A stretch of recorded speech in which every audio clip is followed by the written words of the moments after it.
Hello, welcome beautiful people. This is day 17 of Mindful December, and today's subject, I would like to call it, is be your own guru, or also let's just say like the art of critical thinking, or just like thinking for yourself, which I think especially these days is going to be a super important topic, because like we're being bombarded from each side with different kinds of information, and it can be so overwhelming what to believe. And when you think about the fact that all like the political leaders and spiritual leaders, or the heads of like all those organized religions, they're all saying the same thing, like me, listen to me, follow me, I know the truth, I am the truth, right? Like everyone is saying that, follow me, and then like who to believe, right? It can be so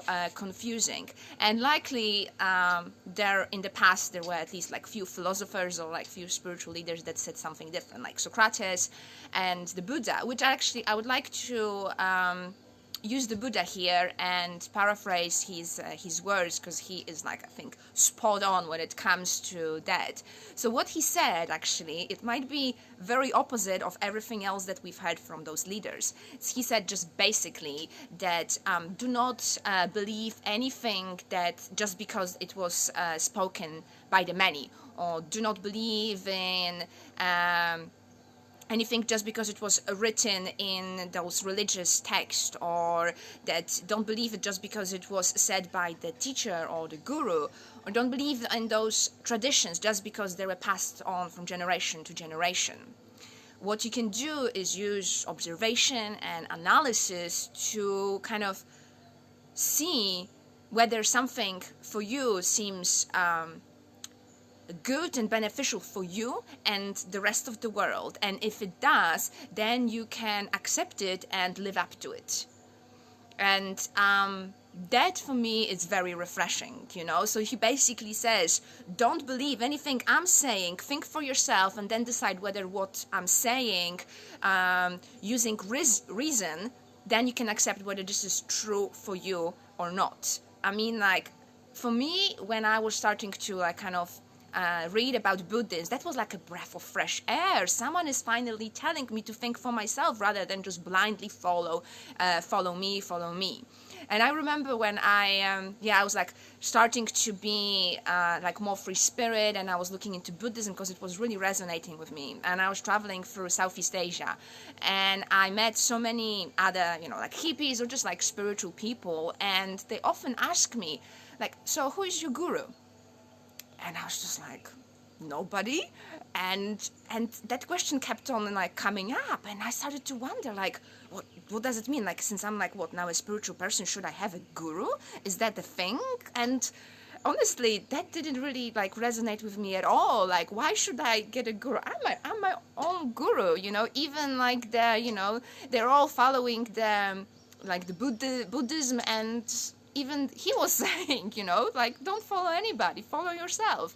So yeah, even like all the teachings from Buddhism, they really resonated with me on so many levels. I never felt like inclined to actually become a Buddhist, because it would be just like, falling into another trap of like conformity, instead of like, the former Catholic girl just moving into a Buddhist girl. That would just be like a cliche, just from moving from one to another.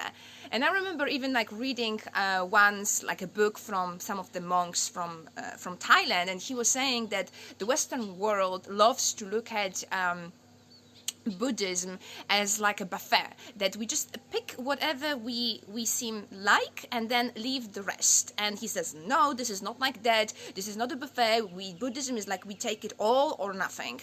And this is exactly the opposite of what actually their spiritual leader, the head of that religion, was saying. Actually, it is in that kind of a form of buffet, in the sense that you don't choose whatever seems more comfortable and convenient to you, but more like think for yourself. And that's the whole message behind it.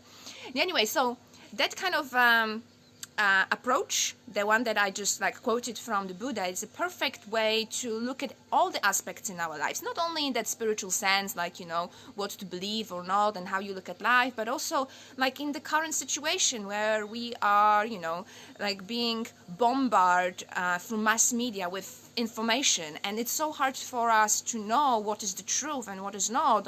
On one side we have all the, you know, like news saying, you know, they're infesting fear on us, and then we have our, you know, conspiracy theorist friends, and they're saying it's all a hoax, you know. So is COVID real or not? Should I wear a mask or not? Should I vaccinate myself and my family or not? And it's just like, it can go crazy, right, with all the information we have around. And then who to follow? Maybe trust yourself, follow yourself, use reason, use that analysis to know that actually accept the fact that you know the truth, you know what's good, best for you, and then you can use it and transform it into all different aspects of lives, like the ones when it comes to just like the current situation, the political situation, who to vote, but also your personal life, because very often we're confused about what to do, and especially when it comes to like some kind of major life changing decisions. Because, you know, for example, we might be thinking about making a transition from, you know, like having that steady 9-to-5 job to maybe starting your own business or become a freelancer or something of that sort. And very often we might get advice from the people close to us, like advising against. This is just an example, okay? And I assume that the people that are giving you advice, whatever they're saying, it comes from the goodness of the heart. And we might think that they are right because, for example, they might be older, wiser, more experienced. And even though that is true, that doesn't necessarily mean that their advice is best for you, because you are unique, and they cannot possibly know what is best for you and your path, because they're on their own path and they can be on a completely different angles. And sometimes when we get those advices from the closest ones from us, their advice comes from a different place, and that might come from some sense of insecurity or fear about their own lives, and there it's just reflected on you. And in order to make that leap into the future, or step into that and step outside the comfort zone, to really make that big step, to make that major change in your life, we have to take some risks. And some of our closest family or friends might not get that because they worry about, you know, financial stability, or, you know, if you're planning to divorce your partner. You know, those things require a lot of courage, but that courage comes within, because, as I said, trust yourself, because you know, and only you know, what is best for you. Even when the people around you, they have only goodness in their heart, they wish you best, and that's great, but still they might not know what is best for you, because who else can know if not you? So on top of what Buddha said about like using the reason and the analysis to make that informed decision, what I will add on top of that is to trust yourself. Because even when we still, like, you know, we might overthink it, because we, you know, do the pros and cons and everything, our head is exploding, but by the end of the day, we need to trust ourselves, knowing that deep down we already know what is true and what is right for us. So finding that space within to know that it's okay to trust yourself, even if it seems like the whole world at that point is like against you. It's okay. As long as you have yourself as a backup, that's all you need. And they might catch up with you, your friends, your family. They will see. They will, if they are really there for you, they will kind of come around and know that you made the right call for you, whatever it is or isn't. So trust yourself, and be your own guru. You can't go wrong from there. Thank you so much for listening, and I'll see you tomorrow.